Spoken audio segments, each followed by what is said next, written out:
Welcome to Captain Agro friends. Hello guys, कैसे हो आप सभी लोग। मैं आप सभी का वेलकम करता हूं यूट्यूब चैनल कैप्टन एग्रो में। गाइस, आज का हमारा वीडियो लेक्चर है वीड का, और वीड पार्ट 3 है। इससे पहले वीड के 2 पार्ट हमने देखे थे। जो पार्ट 1 था दोस्तों, पार्ट 1, उसमें हमने देखा था कि वीड क्या होता है और वीड की विशेषताएं हमने देखी थी।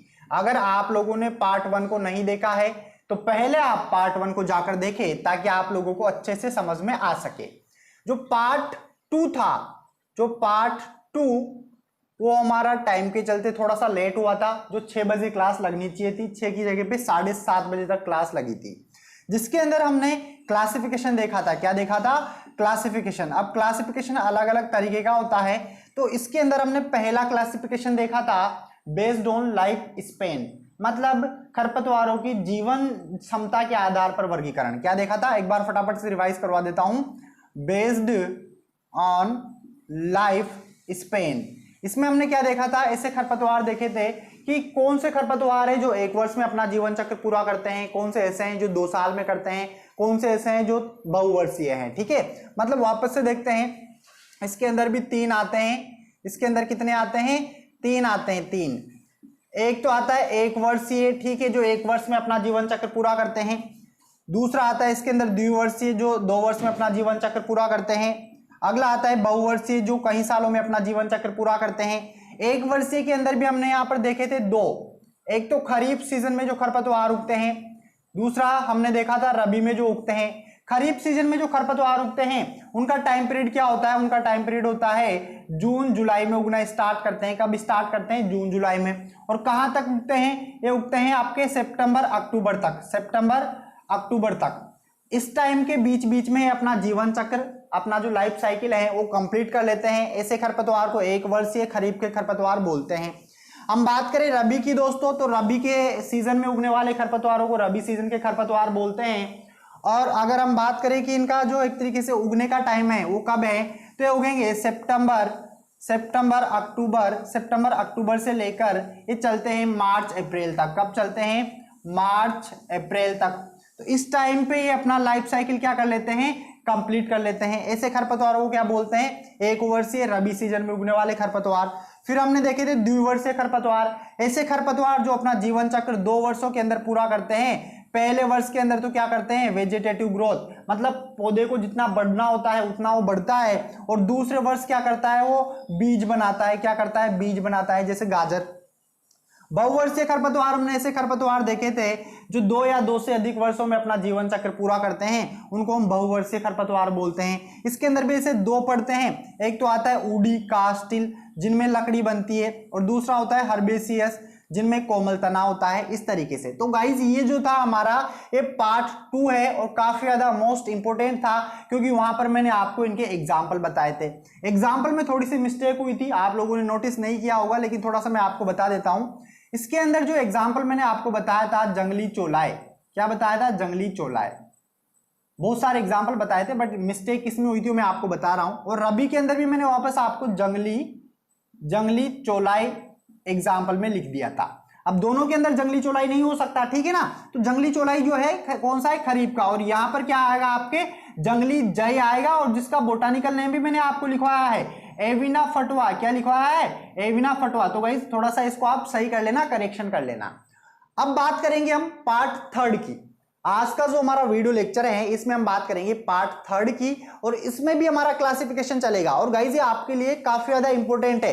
जेट, आईसीआर, बीएचयू, एमपीपेट या एग्रीकल्चर सुपरवाइजर, जितने भी एग्रीकल्चर के एग्जाम होते हैं उन सब के लिए काफी ज्यादा मोस्ट इंपोर्टेंट है, क्योंकि आपका क्वेश्चन क्लासिफिकेशन से ही पुट अप होता है कि बताइए ये खरपतवार कौन सा है, इनमें से एनुअल वीड कौन सा है, बाइनियल वीड कौन सा है, पेरेनियल वीड कौन सा है, रिलेटिव वीड कौन सा है, एब्सोल्यूट वीड कौन सा है। इस तरीके से बहुत सारे एग्जाम्पल आपसे पूछे जाते हैं। तो बिल्कुल अच्छे से वीडियो को स्टार्टिंग से लेकर एंड तक देखना, ताकि आप लोगों को बिल्कुल अच्छे से समझ में आ सके। और गाइस कोशिश करें कि आप मेरे साथ में याद करें, नोट्स बनाते हुए चले, बिल्कुल अच्छे से। पूरा फोकस बोर्ड पे होना चाहिए। ऐसा नहीं है कि आपका पूरा का पूरा फोकस कमेंट सेक्शन में लगा हुआ है। हेलो जी, कैसे हो, कौन से स्कूल से हो, कितनी % बढ़नी, सारी की सारी बातें तुम वीडियो के अंदर ही करते हो यार। मतलब वीडियो देखने के लिए आप आते हो तो वीडियो देखो, बिल्कुल अच्छे से समझो।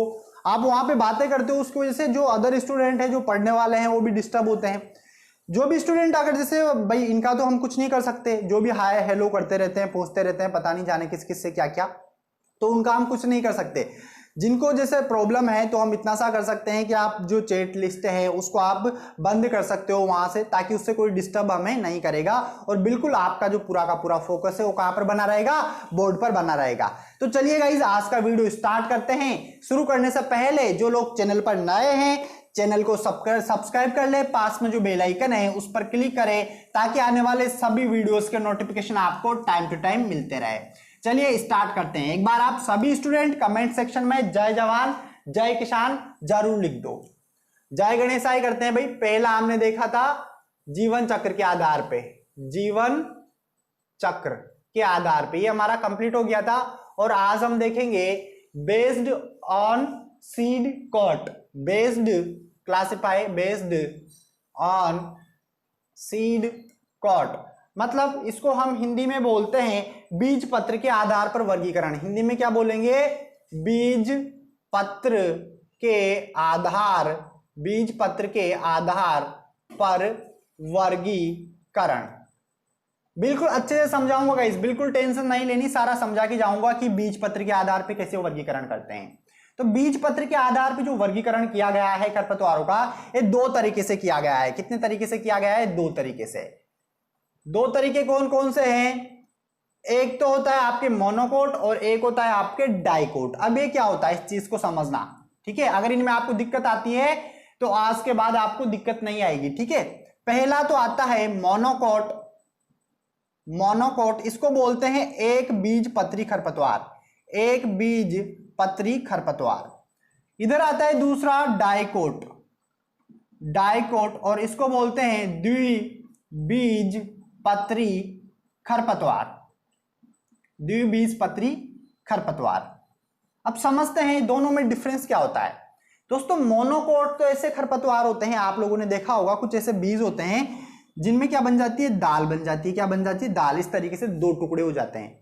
तो जिनमें दो टुकड़े हो जाते हैं वो तो होते हैं आपके कौन से, डाइकोट वाले। कौन से होते हैं, डाइकोट, क्योंकि उनमें क्या होता है, दो कोट उनमें बनते हैं। और यहां पर हम बात करें मोनोकोट की, तो मोनोकोट में दाल नहीं होती है, ठीक है। तो पहला डिफरेंस तो ये हो गया। मैं अभी आपको यहां पर मतलब इनका बेसिक बता रहा हूं, ये मैंने आपको अलग से पढ़ा दिया है, अलग से एक वीडियो है जिसमें बिल्कुल अच्छे से डिटेल में बताया हुआ है कि मोनोकोट क्या होता है और डाइकोट क्या होता है। बट यहां पर एक बार आप वापस से समझ लो। तो एक तो डिफरेंस कौन सा हो गया, अगर आप डिफरेंस नोट कर रहे हो तो लिख लो, इसमें एक तरीके से दाल बनती है, ठीक है ना, मतलब दो हो जाते हैं, इसमें नहीं होता ऐसा, नॉट। अगला डिफरेंस मेजर डिफरेंस। भाई हमें थ्योरेटिकल नॉलेज से ही मतलब नहीं है, हमें प्रैक्टिकली समझ में आना चाहिए। अगर हमें किसी खेत में ले जाए और वहां पर जब हमें खरपतवार दिखाए जाए कि बताओ इनमें से कौन सा डाइकोट है, कौन सा मोनोकोट है, तो वहां पर भी अगर हम बता सके तभी हम एग्रीकल्चर वाले स्टूडेंट है, ठीक है गाइस। तो इस चीज को समझना और समझते हुए चलना बिल्कुल अच्छे से। देखो डाइकोट खरपतवार में क्या होता है, इनकी जो पत्तियां होती है दोस्तों, सपोज करो जैसे खरपतवार का प्लांट है, क्या है, खरपतवार का प्लांट।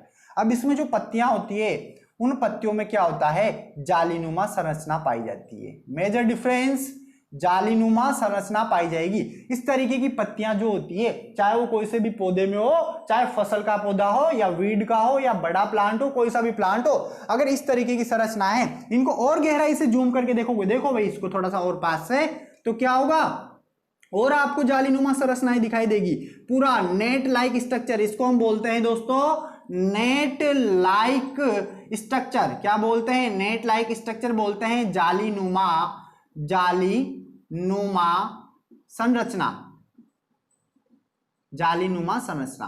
तो मतलब अगर आपको ऐसा दिखाई देता है तो समझ लो कि जो खरपतवार है या जो प्लांट है वो कौन सा है, डाइकोट है।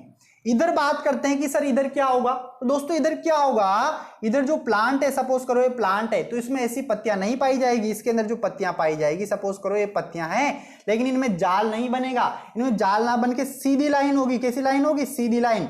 जैसे दोस्तों गेहूं में होती है, किस में होती है, गेहूं में होती है, गन्ने में होती है। तो ये सब एग्जाम्पल किसके हैं, आपके मोनोकोट के हैं, इस तरीके की संरचना है, इसमें नेट नहीं बन रही है, ठीक है ना, और उसमें नेट लाइक स्ट्रक्चर होती है। तो दो डिफरेंस मैंने आपको बता दिए, और भी बहुत सारे डिफरेंस होते हैं। बहुत सारे डिफरेंस क्या होते हैं, देखो इसकी जो जड़ें होती है ना, जड़ें वो इस तरीके से फैली रहती है, बढ़िया जमीन में जकड़ी रहती है, मतलब मिट्टी को। लेकिन इसकी जो जड़ें होती है ना दोस्तों, कैसी होती है, इसकी जड़ ऐसे होगी। कैसे होगी इसकी जड़, ऐसे होगी, इस तरीके से। आप लोगों ने देखा होगा गन्ने में, आप लोगों ने देखा होगा इस तरीके से जड़ें ऐसे होती है, ठीक है, इस तरीके से। तो जो एग्जाम्पल है, एक इसका एग्जाम्पल हो गया हमारे पास शुगर केन का। आप मूंगफली, इधर अगर मूंगफली का सबसे बेस्ट एग्जाम्पल, मूंगफली से आप अच्छे से समझ सकते हो, इसकी जड़ें बिल्कुल अच्छे से जमीन में इधर उधर फैली रहती है। मूंगफली का दाना है, उसको तोड़ोगे तो दो हो जाएंगे। तो मोनोकोट और डाइकोट आपको समझ में आ गया होगा। इसमें जो फ्लावर होता है वो भी ऐसे 3 पत्ती में डिवाइड होता है, इसका जो होता है वो 5 में डिवाइड होता है। वो आगे पूरा आप वीडियो देख लेना कि मोनोकोट डाइकोट क्या होता है, अलग से वीडियो है, कैप्टन एग्रो पे सर्च करना, व्हाट इज मोनोकोट डाइकोट, पीछे कैप्टन एग्रो लिख देना, आपको मिल जाएगा, अच्छे से समझ में आ जाएगा। यहां पर सिर्फ और सिर्फ हम बात करेंगे खरपतवार की। तो चलिए एग्जाम्पल लिख लेते हैं, क्योंकि एग्जाम्पल ही आप लोगों से पूछे जाते हैं कि बताइए मोनोकोट के एग्जाम्पल कौन से हैं और डाइकोट के एग्जाम्पल कौन से हैं। मतलब इस तरीके से क्वेश्चन पुटअप होगा कि निम्नलिखित में से एक बीजपत्री खरपतवार कौन सा है और द्विबीजपत्री खरपतवार कौन सा है। तो मोनोकोट के अंदर तो आता है दोस्तों एग्जाम्पल मोथा। क्या आता है, मोथा। जो मोथा खरपतवार है वो एक बीजपत्री है, और उसका साइंटिफिक नेम आपको याद करना है, साइप्रस रोटेंडस। स्टार लगा लेना दोस्तों इस पे, क्योंकि मोथा एक मेजर वीड है। साइप्रस रोटेंडस हो गया। और एग्जाम्पल हमारे पास आता है दूब घास। दूब घास में भी आपने देखा होगा जालीनुमा संरचना नहीं पाई जाती, दूब घास। और जो दूब घास होता है क्या होता है, साइनोडोन डेक्टाइलोन। क्या होता है, साइनोडोन डेक्टाइलोन इसका साइंटिफिक नेम। भाई कल भी कमेंट आए थे कि सर बोटानिकल नेम है काफी ज्यादा टफ है, याद नहीं होंगे। तो दोस्तों जब भी आपको मोथा दिखे तो आप साइप्रस रोटेंडस बोलो, दूब घास तो आपको बाहर नजर आ जाएगी गार्डन वगैरह में इनमें, तब आप क्या बोलो, साइनोडोन डेक्टाइलोन बोलो। इनको बार बार बोलो, बार बार कॉपी में लिखो, बार बार दूसरों को याद करवाओ, आपको ऑटोमेटिक अच्छे तरीके से याद हो जाएगा। दूब घास, साइनोडोन डेक्टाइलोन, साइनोडोन डेक्टाइलोन, ये क्या हो गया, इसका साइंटिफिक नेम हो गया। अगला एग्जांपल हमारे पास आता है मकरा। और जो मकरा है इसका साइंटिफिक नेम है डेक्टाइलोन असिप्टिकम। ठीक है, ये आपसे नहीं पूछा जाएगा, इसको आप छोड़ दो। जिस पर स्टार लगा रहा हूं उसका साइंटिफिक नेम आपको अच्छे से याद रखना है। अगला जंगली धान, और जंगली धान आपको अच्छे से याद रखना है। मैंने आपको किसमें बताया था जंगली धान मैंने आपको बताया था 1 वर्षीय खरपतवार के अंदर, खरीफ की फसल में उगने वाला खरपतवार, वो भी कौन सी फसल में, धान में, और आई जैसे टाइवा में उगेगा। तो यहां पर लिखो जंगली धान। इसको इंग्लिश में बोलते हैं वाइल्ड राइस। और ये क्या होता है, साइंटिफिक नेम याद है, कल लिखवाया था, इकाइनोक्लोवा कोलोना या इकाइनोक्लोवा स्पीसीज आप लिख सकते हो। तो लिखो इकाइनोकोलोवा स्पीसीज लिख लो दोस्तों, या इकाइनोक्लोवा कोलोना भी आप लिख सकते हो। तो मोथा, दूब घास, मकरा, जंगली धान और गुल्ली डंडा सब जानते हो। किसकी बात कर रहा हूं मैं, गेहूं का मामा, गेहूं सा, ठीक है ना, गेहूं का मामा, गुल्ली डंडा, बहुत सारे नाम है इसके, नकलची खरपतवार। और साइंटिफिक नेम इंपोर्टेंट है, साइंटिफिक नेम क्या हो जाएगा, फेलेरिस माइनर।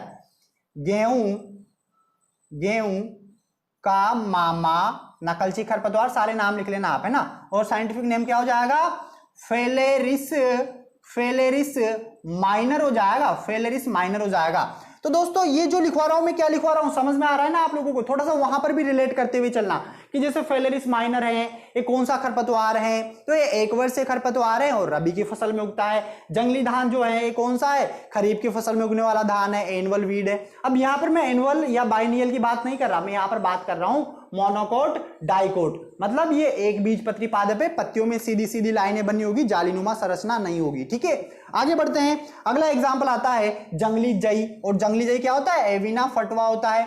जंगली जई, एविना फटवा। भाई आप लोगों को बोटानिकल नेम में दिक्कत आती है, पहली बार पढ़ोगे ना तो थोड़ा सा अजीब लगेगा, बट बार बार मैं आपको बोटानिकल नेम नोट क्यों करवा रहा हूं, ताकि आप लोगों को याद हो सके। ठीक है गाइस, आगे बढ़ते हैं। अगला आता है हमारे पास यहाँ पर जंगली जई हो गया हमारा। तो इधर जो एक खरपतवार है, ये कौन सा है, एक बीजपत्री खरपतवार हमारे कंप्लीट हो गए। अब हम बात करते हैं डाइकोट वीड की, जिनमें एक तरीके से दाल बनती है, पत्तियों के अंदर कैसी संरचना होती है, नेट लाइक स्ट्रक्चर होती है। उन खरपतवारों की हम बात कर लेते हैं। एग्जाम्पल है बथुआ, बथुआ, और बथुआ क्या है भाई, चीनोपोडियम एल्बम, स्टार लगा लेना दोस्तों इस पे, चीनोपोडियम एल्बम, ये किसका वानस्पतिक नाम हो गया, बथुआ का हो गया। अगला आता है लटजीरा, लटजीरा, जो लटजीरा है इसका होता है एकाईएंथस एल्बम, एकाईएंथस एल्बम, एल्बम। अगला खरपतवार आता है कृष्णनील एनागेलस आर्बेसिस, कृष्णनील, इंग्लिश में भी इसको कृष्णनील बोलते हैं। इसका साइंटिफिक नेम है हमारे पास एनागेलिस आर्बेसिस, एनागेलिस आर्बेसिस, ये इसका क्या हो गया, कृष्णनील का साइंटिफिक नेम हो गया। और अगला आता है हिरनखुरी, हिरनखुरी भाई कल भी लिखवाया था मैंने आपको, हिरनखुरी, और हिरनखुरी का साइंटिफिक नेम है कन्वोलोवलस आर्बेसिस, कन्वोलवलस आर्बेसिस, आर्बेसिस वाला ये वाला, ठीक है गाइज। और अगला आता है हमारे पास यहां पर सत्यानाशी, आर्जिमोना मैक्सिकाना। सत्यानाशी को तो स्टार लगा के याद कर लेना। सत्यानाशी से और भी क्वेश्चन मैंने आपको बताए थे। क्या बताया था कि जो सत्यानाशी के बीज होते हैं दोस्तों, ये सरसों के बीज के जैसे दिखाई देते हैं, मुश्किल हो जाता है अलग करना इनको। और जब क्या करते हैं, मिलावट कर देते हैं, जो तेल बनाने वाले होते हैं, जो सरसों का तेल निकालते हैं, वो इसके बीज मिला देते हैं उसमें, ताकि उनको एक तरीके से फायदा ज्यादा हो सके, और मार्केट में सेल करते हैं। और इस तेल को खाने की वजह से कौन सा रोग होता है, ड्रोप्सी रोग होता है। इसको इंग्लिश में प्रिकली पॉपी बोलते हैं। क्या बोलते हैं इंग्लिश में, प्रिकली पॉपी बोलते हैं। और साइंटिफिक नेम आर्जिमोन मैक्सिकाना, क्या होता है, आर्जिमोन मैक्सिकाना, और इसको इंग्लिश में क्या बोलेंगे, प्रिकली पॉपी बोलेंगे। अगला लिख लेना जंगली चोलाय, और जंगली चोलाय होता है एमरेंथस स्पीसीज। मैं इसमें इंक डाल लेता हूं गाइस, थोड़ी सी इसमें इंक कम है, थोड़ा हमें कम दिखाई दे रहा होगा। अगला एग्जांपल लिखो आप तब तक जंगली चोलाई का। जंगली चोलाई का क्या लिखोगे, साइंटिफिक नेम भी आप लोगों को लिखना है। इंग्लिश में एमरेंथस बोलते हैं, और एमरेंथस स्पीसीज आप इसका क्या लिख लो, नाम लिख लो। और अगला एग्जाम्पल लिख लो खरतुआ, और खरतुआ चीनोपोडियम मुरेल होता है, ठीक है ना, चीनोपोडियम मुरेल। तो कौन सा लिखा भाई आप लोगों ने, लिख लिया क्या, जंगली चोलाय, जंगली चोलाय, एमरेंथस स्पीसीज, क्या होता है, एमरेंथस स्पीसीज लिख लेना दोस्तों।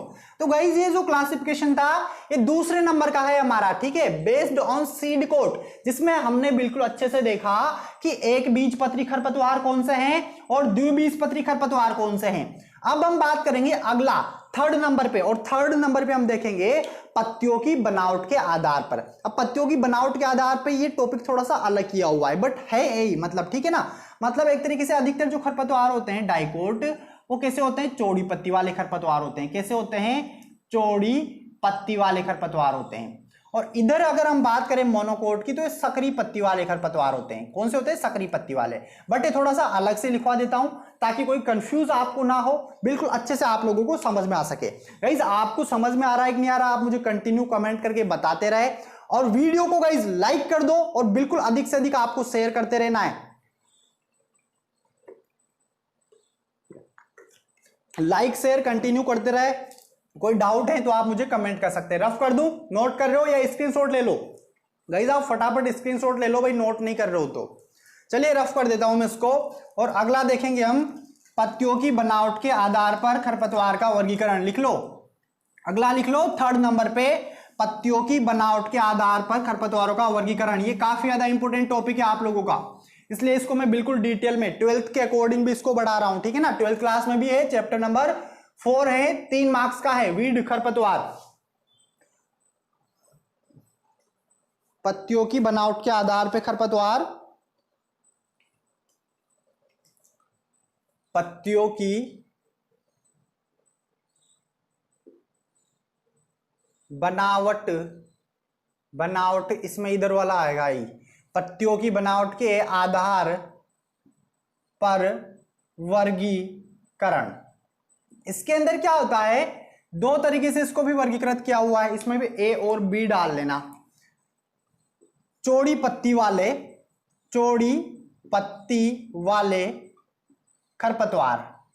खरपतवार इंग्लिश में बोलेंगे ब्रॉड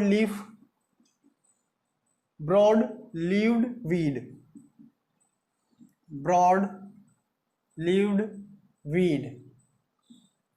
और इधर आता है सेकंड नंबर पे हमारे पास, इसमें बी नंबर पे सकरी पत्ती वाले खरपतवार, नेरोवीड, इनको क्या बोलते हैं? नेरो लीव्ड वीड हम इनको बोलेंगे।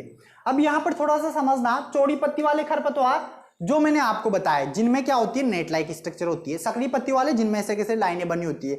अब आप लोगों ने देखा होगा, जो गांव के स्टूडेंट हैं, जो गांव से बिलोंग करते हैं, उनको पता होगा कि जब भी हम कोई भी दवाइयां लेने जाते हैं खरपतवार की दुकान पे, इंसेक्टिसाइड की दुकान पे, पेस्टिसाइड की दुकान पे, तो वहां पर जब हम दवाई लाते हैं तो अलग अलग तरीके की होती है। हमारे जो फार्मर है वो बोलते हैं कि चौड़ी पत्ती वाली लेके आना, सकड़ी पत्ती वाली लेके आना। मतलब क्या होता है, जैसे मैं बात करूं, एग्जाम्पल मैं आपको देता हूं, किसका एग्जाम्पल देता हूं, गेहूं का एग्जाम्पल दे देता हूं। अब गेहूं के एग्जाम्पल में जितने भी चौड़ी पत्ती वाले खरपतवार हैं उनके लिए तो फार्मर कौन सी दवाई लाता है? 2,4-D लाता है। कौन सी लाता है?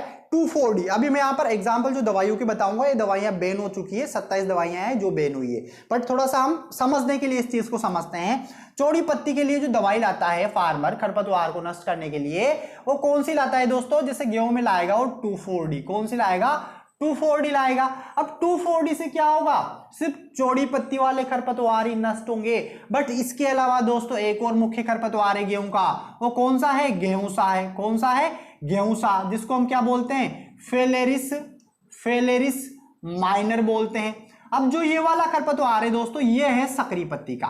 कौन सा है? सकरी पत्ती। तो 2,4-D से ये खत्म नहीं होगा, ये उगा रहेगा, ठीक है ना, ये उगा रहेगा, ये खत्म नहीं होगा। फिर इसके लिए हम अलग से दवाई लाते हैं, और जो अलग से दवाई लाते हैं इसके लिए वो क्या लाते हैं? हम वो लाते हैं आइसोप्रोटीरोन लाते हैं। तो इस तरीके से ये मेजर डिफरेंस होता है, क्योंकि जो दवाइयां बनती है इस तरीके से बनती है कि ये वाली दवाई सिर्फ चौड़ी पत्ती वाले खरपतवारों को नष्ट करेगी और ये वाली दवाई सिर्फ सकड़ी पत्ती वाले खरपतवारों को नष्ट करेगी। तो इसके अकॉर्डिंग इसको दो तरीके से क्लासिफाई किया हुआ है, एक तो चौड़ी पत्ती आता है और एक सकड़ी पत्ती आता है। ये डाइकोट होते हैं अधिकतर, और ये कौन से होते हैं? मोनोकोट होते हैं। क्लियर है? एग्जाम्पल लिख लेते हैं।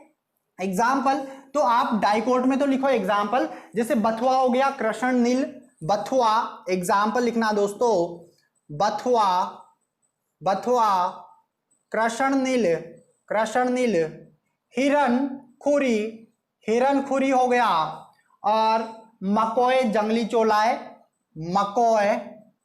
मकोय जंगली चोलाई। गाइस ऐसे एग्जाम्पल बहुत सारे हैं, बट वही लिखवा रहा हूं जो आपके एग्जाम के लिए इंपॉर्टेंट है। तो ये तो कौन से हो गए? चौड़ी पत्ती वाले खरपतवार हो गए। यहां पर हम बात करें सकरी पत्ती, तो सकरी पत्ती के लिए आता है जैसे मोथा है, दूब घास है, कांस है, मोथा घास, दूब घास, ठीक है। इसके अलावा भी एक एग्जाम्पल कौन सा बताया मैंने आपको? गेहूंसा, फेलेरिस माइनर एंड जंगली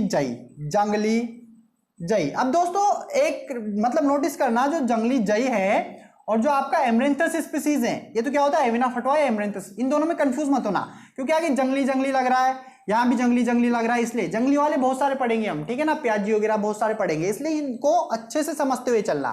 तो गाइस ये क्लासिफिकेशन हमारा कौन सा हो गया?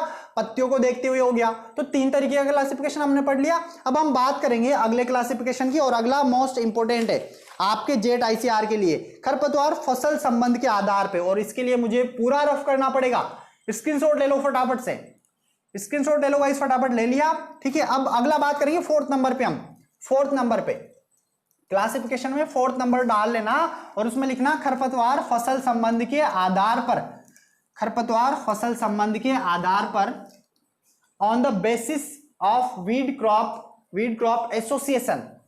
4th नंबर आएगा हमारा, है 4th नंबर, खरपतवार फसल संबंध के आधार पर based on weed crop association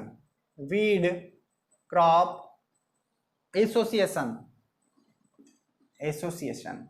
अब इसके अंदर अलग आएंगे, ठीक है ना, इसके अंदर 4-5 है, और भी हैं बहुत सारे, लेकिन इंपॉर्टेंट 4-5 है, उनको मैं यहाँ पर आपको नोट करवा दूंगा। खरपतवार फसल संबंध के आधार पर, मतलब फसलों से किस तरीके से संबंध है और उनको हम किस श्रेणी के अंदर डालते हैं। तो इसके अंदर सबसे पहला लिखो निरपेक्ष पूर्ण खरपतवार, एब्सोल्यूट वीड। एब्सोल्यूट वीड मतलब समझ गए दोस्तों कि ये वीड है ही सही, इसमें आप इस तरीके का नंबर लगा लो, एब्सोल्यूट वीड, इसको हम बोलते हैं निरपेक्ष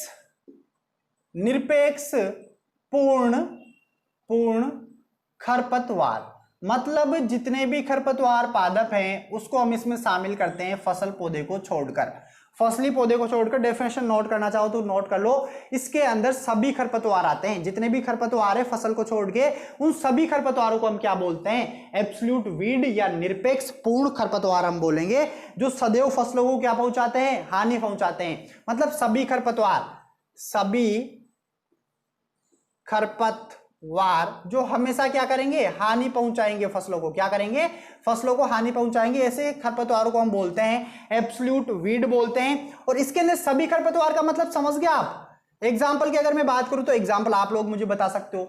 मैंने आपको क्या पढ़ाया था, पहला जीवन चक्र के आधार पर जो खरपतवार पढ़ाए थे, अब उसके अंदर मैंने आपको एक वर्षीय मतलब एनुअल भी बताया था तो वो भी आएगा, बाइनियल भी बताया था, द्विवर्षीय तो वो भी आएगा।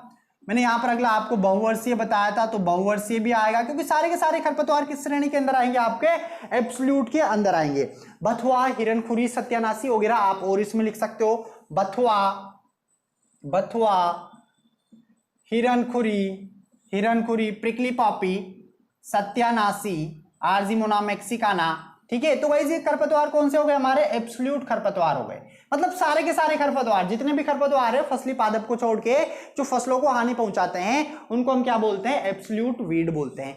अगला हमारे पास आता है सापेक्ष वीड, और इसको हम बोलते हैं रिलेटिव वीड। क्या बोलते हैं, रिलेटिव वीड, और हिंदी में बोलेंगे दोस्तों सापेक्ष खरपतवार। क्या बोलेंगे, सापेक्ष खरपतवार। गाइस आप नोट्स बना रहे हो कि नहीं बना रहे हो, भाई नोट्स जरूर बनाना। क्यों जरूर बनाना, क्योंकि एक बार पढ़ोगे, एग्जाम्पल बहुत सारे हैं, वीडियो देख लिया और आपने समझ लिया कि हो गया काम, तो ऐसा नहीं होता है। आप लोगों को नोट करना पड़ेगा, फिर वापस से एक बार फिर से रजिस्टर को उठा के देखना पड़ेगा, पढ़ना पड़ेगा, फिर 5 दिन बाद 10 दिन बाद वापस से फिर रिवाइज करना पड़ेगा। ऐसे आपको रिवीजन करते रहना है जहां तक आप इसमें बिल्कुल परफेक्ट ना हो जाओ, तब जाके आप बोलोगे कि हाँ वीड से अब मेरा एक भी क्वेश्चन नहीं कटेगा, मेरे नंबर नहीं कटेंगे। तो गाइस आप ऐसा बिल्कुल करें, तभी जाके आप परमानेंट तरीके से और अच्छे तरीके से सीख पाओगे।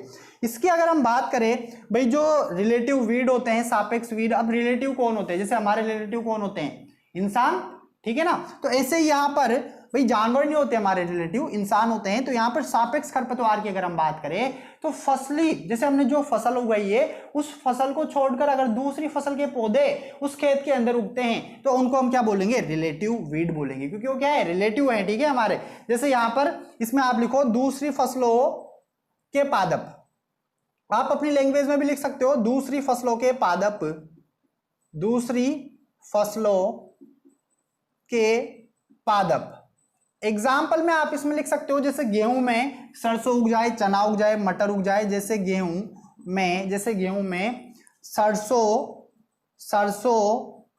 चना, मटर आदि का उगना। भाई आप लोगों ने देखा होगा ना, जैसे ये गेहूं उगाया आप लोगों ने, ये गेहूं है, ठीक है। अब इस गेहूं में क्या होता है, सरसों का पादप उग गया। भाई क्या उग गया, सरसों का पादप। ये देखो सरसों का पादप, ये सरसों का पादप। तो ये वाला जो खरपतवार है, ये कौन सा खरपतवार है हमारे पास, रिलेटिव वीड है। गाइस क्लियर हो गया, समझ में आ गया आप लोगों को। और ये है हमारी मेन क्रॉप, मतलब गेहूं, वीट क्या होता है, ट्रिटिकम एस्टिवम, ठीक है गाइस। और ये हो गया मस्टर्ड क्या होता है, ब्रेसिका स्पीसीज होता है। इस तरीके से आप लोगों को याद रखना है सारा का सारा।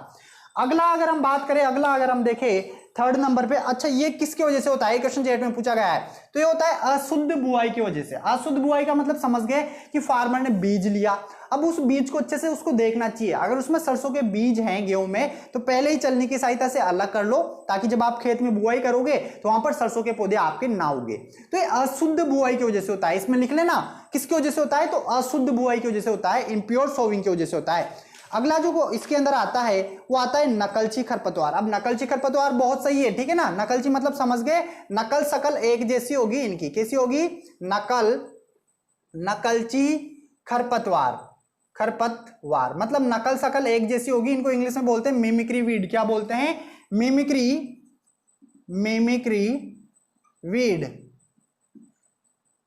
भाई नकल करते हैं ना, बहुत सारे देखा होगा जो किसी नरेंद्र मोदी की नकल कर रहे हैं, कोई अमिताभ बच्चन की कर रहा है, इस तरीके से नकल करते हैं, ठीक है, तो वो बिल्कुल नकल मतलब समझ के नकल शकल एक जैसी हो, ऐसे खरपतवारों को नकलची खरपतवार बोलते हैं। अब जैसे देखो आप लोगों ने वीट देखा होगा, क्या देखा होगा, वीट, ट्रिटिकम एस्टिवम। अब इसके साथ एक खरपतवार उगता है जो है आपका गेहूंसा। क्या है, गेहूंसा है, जिसको हम क्या बोलते हैं, गेहूं का मामा बोलते हैं। गेहूं का मामा क्योंकि एक जैसा शकल इनकी मिलती है, ठीक है ना, गेहूं का मामा हो गया, गुल्ली डंडा हो गया, इस तरीके से अदर नेम है इसके। इसका साइंटिफिक नेम आप याद रखो, फेलेरिस माइनर, और इसके कंट्रोल के लिए आइसोप्रोटीरोन लेते हैं, ठीक है गाइज।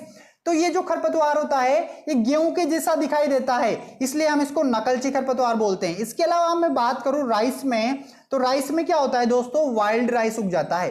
वाइल्ड राइस क्या होता है दोस्तों, यहां पर जंगली धान उग जाता है, जंगली धान। और जो जंगली धान होता है इसकी भी नकल शकल कैसी होती है, राइस के जैसी होती है। तो ये जो खरपतवार हैं ये कौन से हो गए, हमारे नकलची खरपतवार हो गए। क्लियर है गाइस, आई होप आप लोगों को समझ में आ गया होगा। मतलब जैसे देखो इसमें सरसों अलग दिख रहा है, गेहूं अलग दिख रहा है। अब ये एक खेत है, अब इसमें एक गेहूं है, ये गेहूं के पादप है हमारे पास यहाँ पर। अब इसमें कोई खरपतवार उगेगा ना, तो नकलची खरपतवार कैसे होगा, जैसे गेहूं सा उग गया। अब देखो कोई ज्यादा डिफरेंस हमें नजर नहीं आ रहा, तो ऐसे जो खरपतवार होते हैं वो नकलची खरपतवार होते हैं। गाइस आप लोगों को समझ में आ रहा है, आप लोग स्क्रीनशॉट ले लो फटाफट। भाई नोट्स आपको बनाने हैं, चाहे आप एक तरीके से सॉफ्ट कॉपी में बनाओ या हार्ड कॉपी में बनाओ, बट पढ़ना जरूर है आपको। अगला इसके अंदर आता है रोग्यू वीड। भाई यहां इधर लिख देते हैं, छोटा सा है, 4th नंबर इसके अंदर, रेग्यू वीड या अवांछित खरपतवार, या अवांछित खरपतवार। अब जो अवांछित खरपतवार होते हैं दोस्तों, ये इंपॉर्टेंट है, स्टार लगा लेना। मतलब ऐसा नहीं है कि सिर्फ खरपतवारी पादप को ही हम खरपतवार बोलते हैं। अगर ऐसा क्वेश्चन आता है तो ध्यान से समझना। भाई जैसे यहां पर मैंने खरपतवार किसको बोला, अभी रिलेटिव वीड में हमने सरसों को भी खरपतवार बोला, चने को भी खरपतवार बोला, मटर को भी खरपतवार बोला, क्योंकि ये मेन क्रॉप को छोड़ के, खरपतवार का मतलब ये होता है कि आपकी जो मुख्य फसल है उसको छोड़ के जो भी उगेगा वो सारे खरपतवार होंगे आपके लिए। तो अब यहां पर थोड़ा सा अवांछित वीड के अंदर क्या होता है, जैसे हमने गेहूं बोया, अब गेहूं की कोई एक पर्टिकुलर वेराइटी की बुआई हमने की, बट अगर उसमें दूसरी किस्म का पादप या दूसरी प्रजाति का पादप उग जाता है तो उन खरपतवारों को उनको भी हम खरपतवार बोलेंगे, उनको अवांछित खरपतवार या रोग्यू वीड बोलेंगे। क्लियर है गाइस। जैसे एग्जांपल लिख लो इसमें आप, अन्य किस्म का उगना, तो आप इसमें लिखो पहले डेफिनेशन, अन्य किस्म का उगना, अन्य किस्म का उगना। अब एग्जाम्पल आप लिखोगे, एग्जाम्पल में लिखो आप, जैसे गेहूं में सोनालिका की जब हम बुआई करते हैं, सोनालिका क्या है, सोनालिका एक गेहूं की प्रजाति है। जब इसकी बुआई करते हैं तो इसमें लोक 1 उगना, क्या उगना, लोक 1 गेहूं उगना। तो जो लोक 1 हो गया आपका, ये कौन सा हो गया, ये हो गया आपका अवांछित खरपतवार, रोग्यू वीड, कौन सा हो गया। अब यहां पर अब देखो, है तो गेहूं, ये भी गेहूं है, ये भी वीट है भाई दोस्तों, वीट, और ये भी आपके पास क्या है, वीट। बट देखो इसको भी हम खरपतवार बोल रहे हैं, क्यों बोल रहे हैं, क्योंकि ये अलग किस्म है, अलग प्रजाति है, तो इसलिए ऐसे वीड को अवांछित खरपतवार बोलते हैं। अच्छे से याद रखना। आगे बढ़ते हैं, अगला आता है वॉल्यूमीटर वीड। अब गाइस मैं इसको रफ कर रहा हूं, अगर आप लोगों ने नोट नहीं किया तो नोट कर लो। वॉल्यूमीटर वीड, इसको हिंदी में बोलते हैं स्वैच्छिक खरपतवार, स्वैच्छिक खरपतवार। स्वैच्छिक खरपतवार क्या होते हैं भाई, बताओ फटाफट, कमेंट करो। स्वैच्छिक खरपतवार क्या होते हैं दोस्तों, बताओ फटाफट। देखो ये ऐसे खरपतवार होते हैं दोस्तों जो क्या होते हैं, आपने मुख्य फसल की बुआई की, कभी कभी ऐसा होता है, कभी कभी क्या, जैसे हम क्या करते हैं, सोयाबीन की बुआई हमने किसमें की, सपोज करो ये गेहूं का खेत था, गेहूं की कटाई हमने कर ली, क्या कर ली, कटाई। कटाई करने के बाद इसकी अकाई जुताई करके मैंने क्या कर दिया, सोयाबीन की बुआई कर दी। अब सोयाबीन की बुआई करने के बाद इसमें जो पुरानी फसल जो इससे पहले जो मैंने बुआई की थी उसके दाने भी अगर उगते हैं तो ऐसे खरपतवारों को हम क्या बोलते हैं, स्वैच्छिक खरपतवार बोलते हैं। समझ में आया आप लोगों को? वापस से समझाता हूं। मतलब अभी मैंने जो बुआई की, इससे पहले जो फसल मैंने उगाई थी ना, उसके दाने रह जाते हैं खेत में और उसका उगना वो होता है वॉल्यूमीटर वीड या स्वैच्छिक खरपतवार।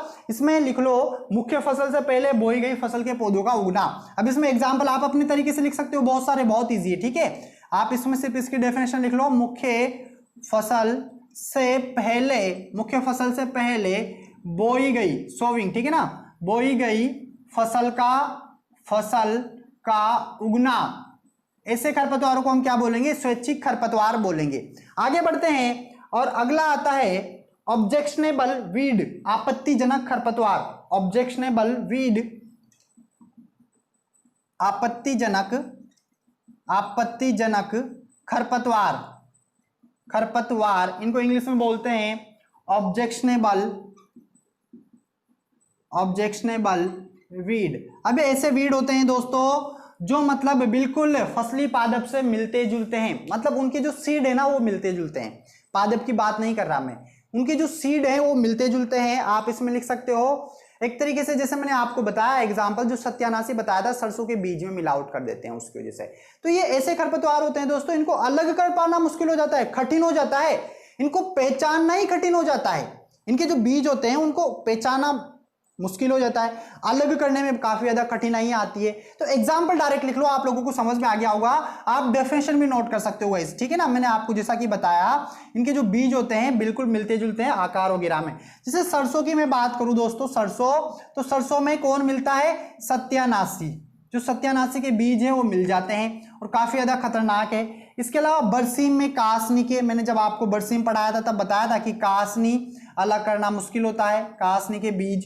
और रिजके में अमरबेल, रिजके में कौन सी बेल, अमरबेल। इसके अलावा हमारे पास मेथी में सेंजी, मेथी में सेंजी उगेगी।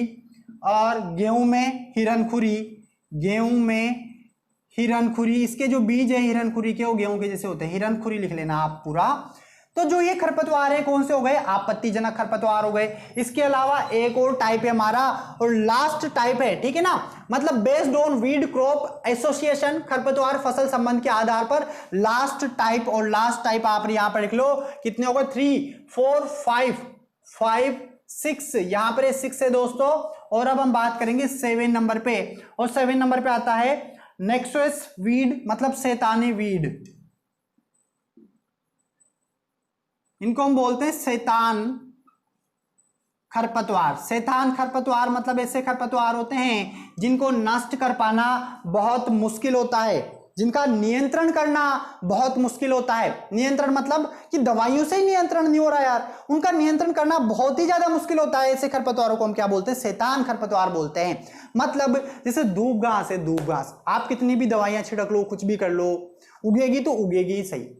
तो ऐसे खरपतवारों को हम क्या बोलते हैं, शैतान खरपतवार बोलते हैं। अगर आप लोग इसमें एग्जाम्पल नोट करना चाहो तो लिख लो धूप घास मोथा, एग्जाम्पल में लिख लो धूप घास और मोथा आप लिख लो। तो गाइज आई होप आप लोगों को ये सारा क्लासिफिकेशन अच्छे से समझ में आया होगा। और गाइज रिवाइज करते हुए जरूर चलना, पहला जीवन चक्र के आधार पे, फिर उसके बाद में हमने क्या पढ़ा, सीड कोड के आधार पे, फिर पत्तियों की बनावट के आधार पे, फिर based on weed crop association फसल संबंध के आधार पे। आई होप आप लोगों को पूरा समझ में आया होगा। अगर आपको कोई भी डाउट है तो आप मुझे कमेंट सेक्शन में कमेंट कर सकते हैं, आंसर आप लोगों के लिए दिया जाएगा। और गाइज वीडियो को अब तक लाइक नहीं किया है तो लाइक कर दो और बिल्कुल अधिक से अधिक शेयर कर दो। आगे वाला जो हमारा वीडियो लेक्चर आएगा ये पार्ट 3 था, आप मुझे कमेंट करके जरूर बताएं वीडियो कैसा लगा और पार्ट 4 आप लोगों को चाहिए या नहीं चाहिए। जो भी पार्ट 4 देखना चाहते हैं कमेंट सेक्शन में पार्ट 4 जरूर लिखे। आगे इस चैप्टर के अंदर हम पढ़ेंगे मृदा व जलवायु के आधार पर खरपतवारों का वर्गीकरण, और एक और रह रहा है हमारा प्रजनन विधियों के आधार पर खरपतवारों का वर्गीकरण। 2 टॉपिक है छोटे छोटे जिनको हम पढ़ेंगे। इनके अंदर कुछ नहीं है, नॉर्मल है,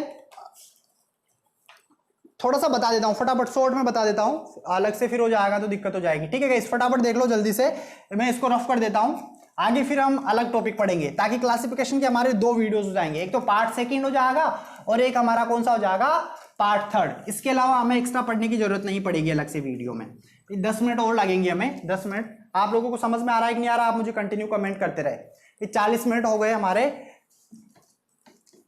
आप लोग वीडियो को लाइक और अधिक से अधिक शेयर करते रहे गाइज। और इसके अलावा गाइज मेरा जो इंस्टाग्राम पेज है, जो दूसरा चैनल है, उसको भी सब्सक्राइब जरूर करें। लिंक आपको नीचे डिस्क्रिप्शन में दे रखा है, बिल्कुल ना भूले सब्सक्राइब करना, और जो इंस्टाग्राम आईडी है उसको फॉलो करना बिल्कुल ना भूले गाइज, ये जरूरी है।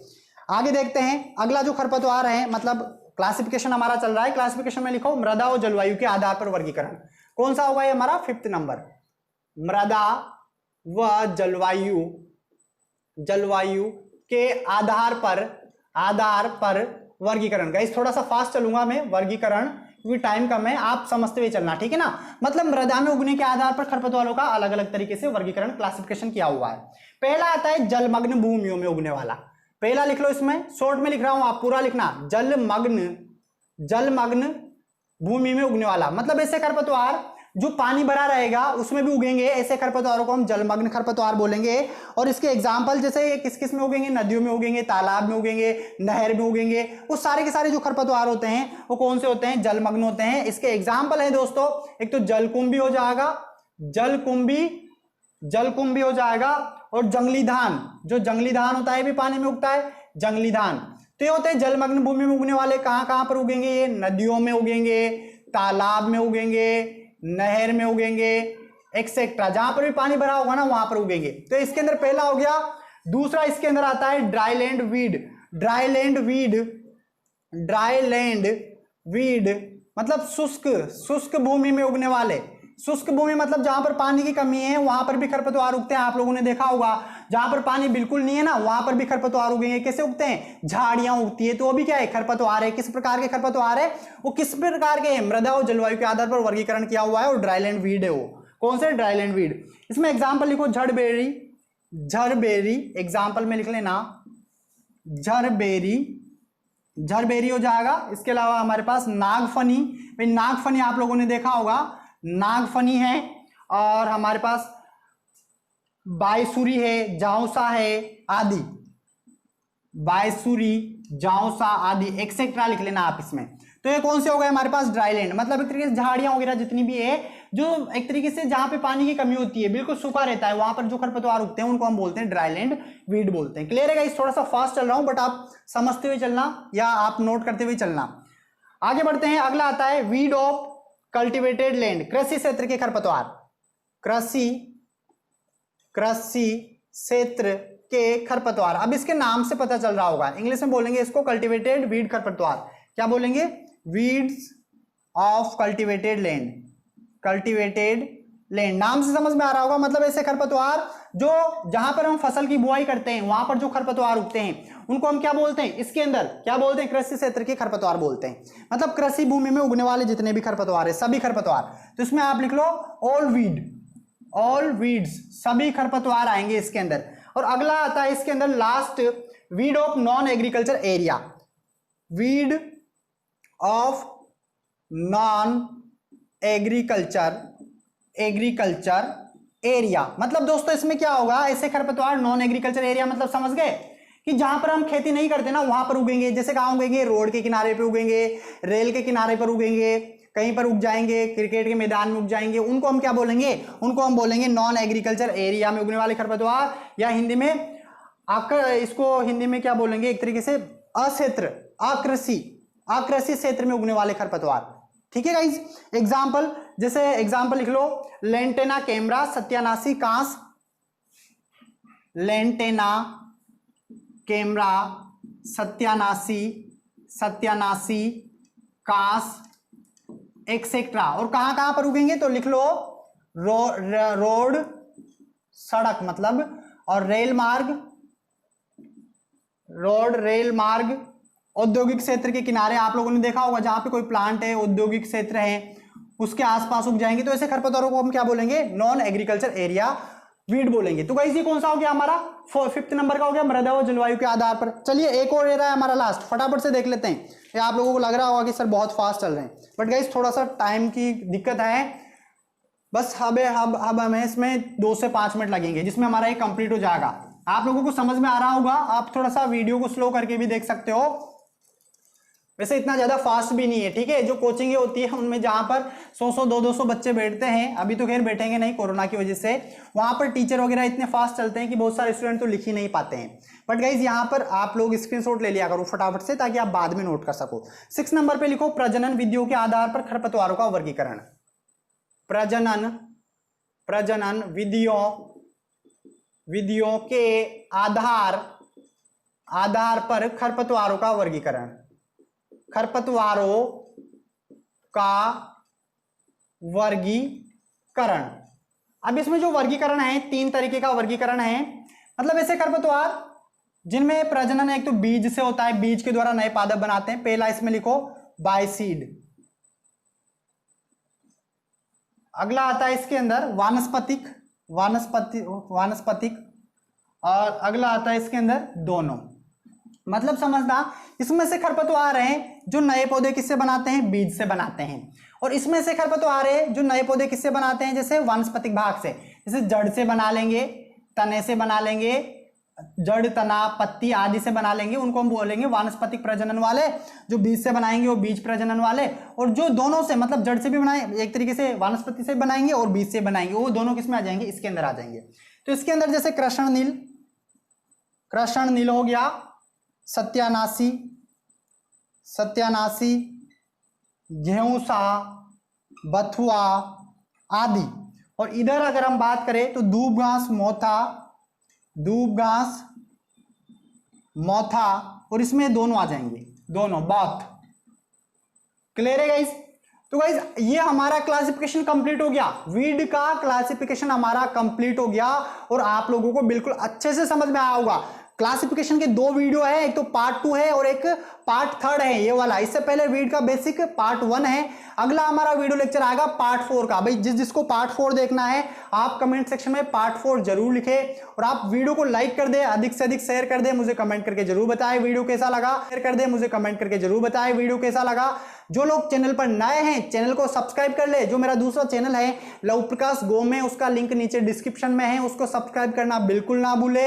इसके अलावा मुझे इंस्टाग्राम पेज, फेसबुक पेज, इन सब पर फॉलो जरूर करें, क्योंकि गाइस वहां से काफी ज्यादा आपको बेनिफिट होने वाला है। तो गाइस हम मिलते हैं नेक्स्ट वीडियो में, तब तक के लिए नमस्कार, जय जवान जय किसान, जय हिंद, ऑल द बेस्ट। पढ़ते रहिए, अच्छे से तैयारी करते रहिए।